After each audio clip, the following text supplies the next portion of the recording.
বাহ বাহ বাহ বাহ বাহ। তুমি তাহলে এখন অন্তরার মা বাবার কাছে পৌঁছে গেছো ওই ড্রাইভার কাম কেরানি ছদ্মবেশে।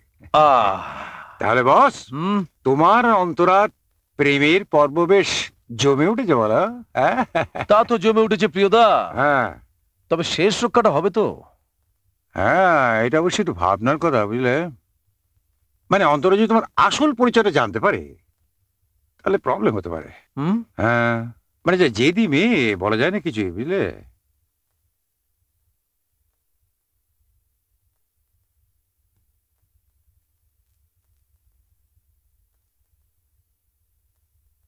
এই দি দি দি কি হইল ভাই, দি ডাক্তার? হ্যাঁ, ও বিবি।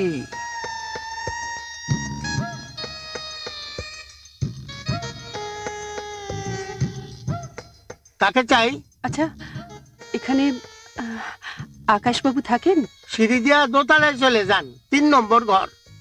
একটু সাবধানে যাইয়েন, সিঁড়িখান একটু ভাঙা ভাঙা আছে, বাতিও নাই, অন্ধকার।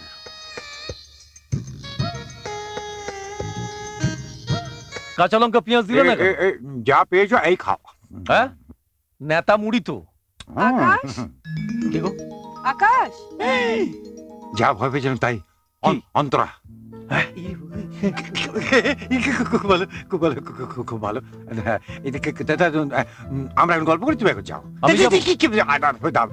তোমরা এখন গল্প করো। হ্যাঁ। আমি আমি ওই পাশের ঘরে। হ্যাঁ, তুমি অন্তরা মানে এখানে ঘুরতে ঘুরতে চলে এলাম, মানে হঠাৎ? একটু দরকার আছে তাই। গরিবের মেসে এসেছো, কোথায় তোমাকে বসতে দিই, কিভাবে আপ্যায়ন করি বলতে পারো? একটা কাজ করি না, আমরা বাইরে গিয়ে কথা বলি। আচ্ছা, এসো।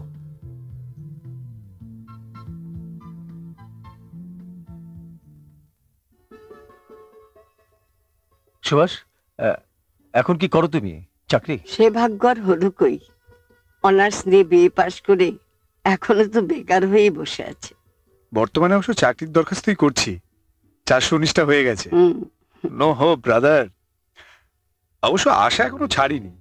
তুমি তো আমাদের ঘরের ছেলের মতো, দেখো না যদি একটা চাকরি বাকরির সন্ধান দিতে পারো। আহ, এসব কথা এখন কেন? ওনাকে শান্তি মতো খেতে দাও তো। না না, ঠিক আছে। আমাদের কোম্পানি অ্যাকচুয়ালি প্রেসটা বাড়াচ্ছে, তো ওখানে কিছু লোকের দরকার। ম্যানেজার বাবু আমাকে খুব ভালোবাসেন।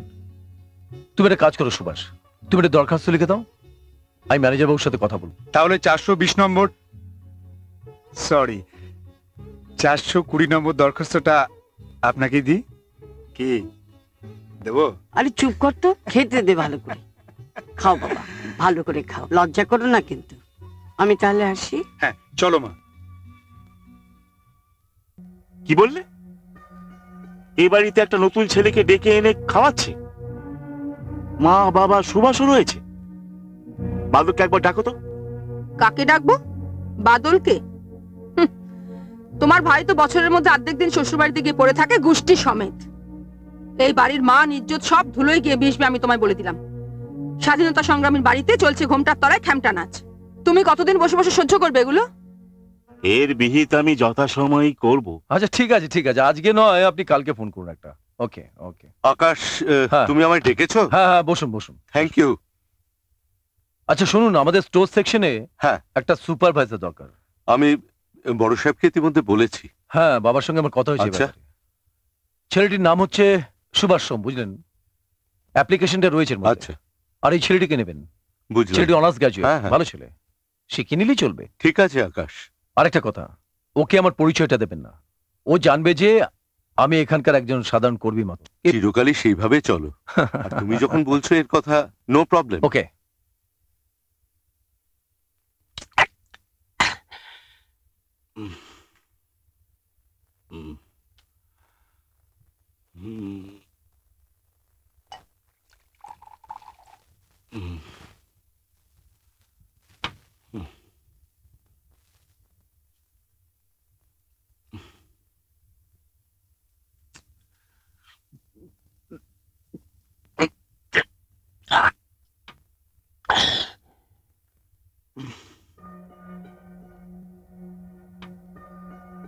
ওই ছাতার প্ল্যান নিয়ে ধুয়ে ধুয়ে বসে জল খাও, আর ওদিকে তোমার মা তার শিকারকে দিয়ে সুভাষের চাকরি করিয়ে নিল। কি করলো তোমার সেই দেবেশ, ওই নেতার বেটা? মানে কি বলছো তুমি? হ্যাঁ, সুভাষের চাকরি হয়ে গেছে? নয় তো কি, ও ঘরে দেখো গিয়ে জমাটি আসর বসেছে, যে যার কাজ গুছিয়ে নিল, আর তুমি এখানে বোতল চুষে মরো। অকম্মা কোথাকার। এই শালা, আমি অকম্মা? অকম্মাই তো, নিজের তো কিছুই হলো না, এখন আমার কি হবে ভগবান জানে। এত চিৎকার করবে না তুমি, একদম চিৎকার করবে না।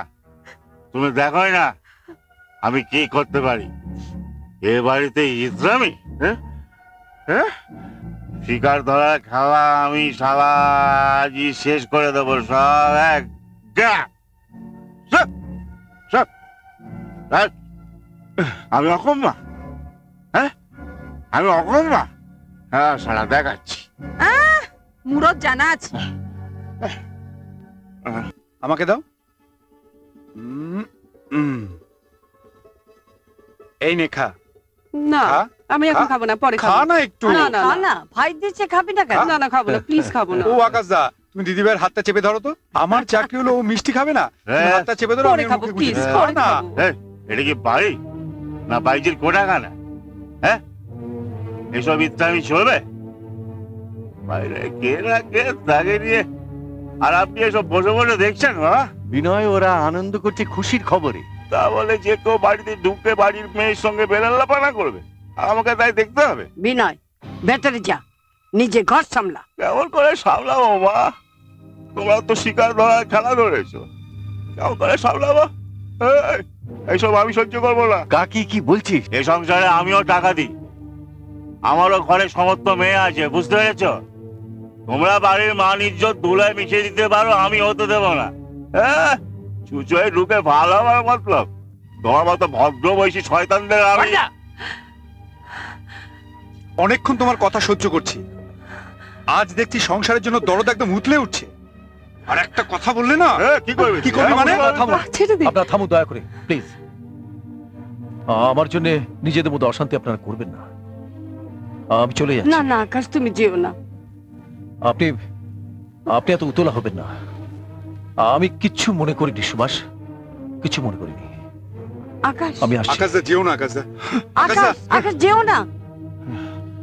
অন্তরা, আমি তোকে শেষবারের মতো বলছি, বাইরের ছেলে বাড়িতে এসে ইফতারি করবে, এরা কিন্তু আমি সহ্য করবো না। এর জবাব আমি তোমাকে দেবো। বিনা দোষে যাকে তাকে তুমি অপমান করো, আমি সেটা সহ্য করবো না। এই শোনো, দাদা হবার কোন কর্তব্যটুকু তুমি করেছো? হ্যাঁ, লজ্জা করে না মাতাল অবস্থায় বাবা মার সামনে দাঁড়িয়ে কথা বলতে? আরে তোরা থামবি না কি? হ্যাঁ হ্যাঁ, তোরা থাম। আমি এখনো বেঁচে আছি, তোদের এই অসভ্য ব্যবহার আমি বরদাস্ত করবো না। বরদাস্ত করবে না? এইসব কাণ্ড ঘটিছে বিনয়। ছে ছে ছে। আকাশ এত ভালো ছেলে, তাকে বাড়ি থেকে তাড়িয়ে দেওয়া হলো। তাকে কিছু বলার মুখও নেই আমাদের। তুই অত ভাবিস না দিদি, আমি দেখছি।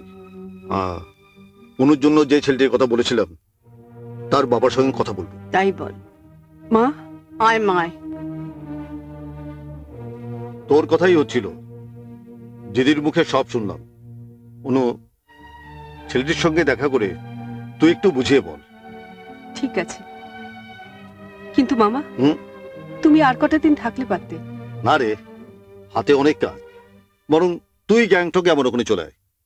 সেই ভালো, তুই মামার কাছে গিয়ে কিছুদিন থেকে আয়, দেখবি ভালো লাগবে।